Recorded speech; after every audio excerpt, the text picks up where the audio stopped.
Hey everyone, welcome back. Today I want to talk a little bit about water, specifically how to get more of it. Probably the most ubiquitous way of getting more water is using the 2x2 infinite water source. However, the 2x2 water source is actually incredibly outdated. Assuming perfect mechanical efficiency, utilizing both corners of the infinite water source, you can still only get about 8 buckets per second. It also requires you to do all the work yourself manually, which is definitely not going to fly for larger projects. Given this obvious gap in technology, I've gone ahead and designed a machine that should allow us to turn entire shulker boxes of buckets directly into filled water buckets. And after a bit of startup time, we're able to use 80 dispensers to quickly fill up all of these buckets and bring them back to the player. Ultimately, this machine is able to fill about 10 buckets per tick, which is about 200 buckets per second, which kind of looks a little bit like this.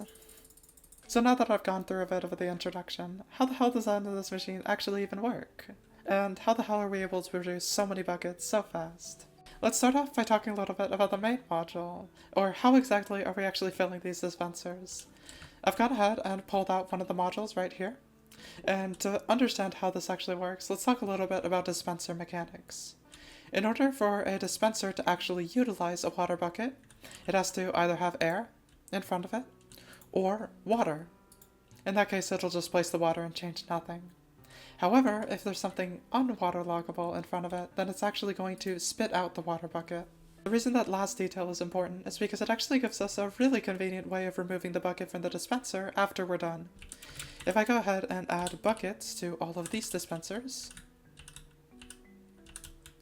then power them once to fill it, and then I move an unwaterloggable thing in front of them, like these fence gates, and then I power it again. Then we're able to actually extract all the buckets very easily. This specific method of removing the bucket from the dispenser is super handy because it allows us to actually remove the bucket without having any hoppers or unlocking shenanigans like that. And it also puts it directly into a water stream, which makes it super easy to collect later. So now that we know a little bit about how the entire machine works, let's talk a little bit about how we actually get the buckets to the dispensers. It turns out that the easiest way to get all the buckets from inside of a shulker box onto the floor is just to burn the shulker box. Then, once we run a hopper minecart underneath it, it's able to be completely filled with buckets. This fills it with 5 stacks of 16 buckets. Since the track is exactly 80 buckets long, by the time the hopper minecarts actually reach the end of the line, they end up being completely empty, where they can just return around along this line to get back to the dispensers. This dispenser will continue to deploy hopper minecarts as long as there's still buckets sitting on this trapdoor from dispensed shulker boxes at pretty much exactly the same rate that the dispensers are actually getting through them. We're also pulling a comparator output out of this hopper right here, which tells us when it's empty and thus we should stop running the machine. So now that I've covered most of the mechanics of how this machine actually works, let's talk a little bit about why I think it's one of the most worthless farms in the entirety of Minecraft. The thing is that I think water buckets have one of the fastest dropping off marginal utilities out of anything in the entire game. In other words, you gain a lot of use out of the very first water bucket you get, and then you get a lot of extra use out of the second water bucket you get. It allows you to make an infinite water source. But after the third water bucket, you basically gain nothing, and the fourth one is essentially worthless. The fifth one is complete waste of inventory space. You can see why it doesn't really make any sense to have a machine that satisfies all of your water bucket needs in literally a tenth of a second. Also, storage is a nightmare.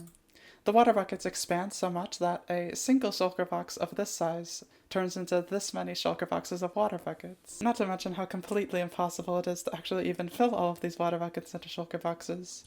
Considering that you'd have to fill about 7 per second, and your inventory fills up about 6 times per second, you'd have to be going pretty fast to keep up with the demand.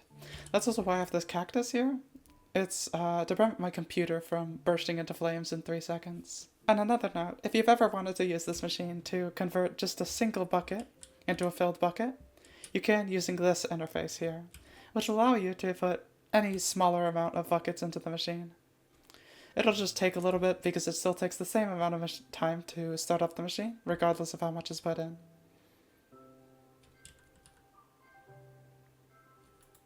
Anyways, that'll be it for today. If you've been a little bit concerned about all the useful stuff that I've been making, especially with the mirror pylon tech and all, consider this a little bit of an apology. Also, it's definitely good to be back to making useless garbage again. Anyways, that'll be it for today.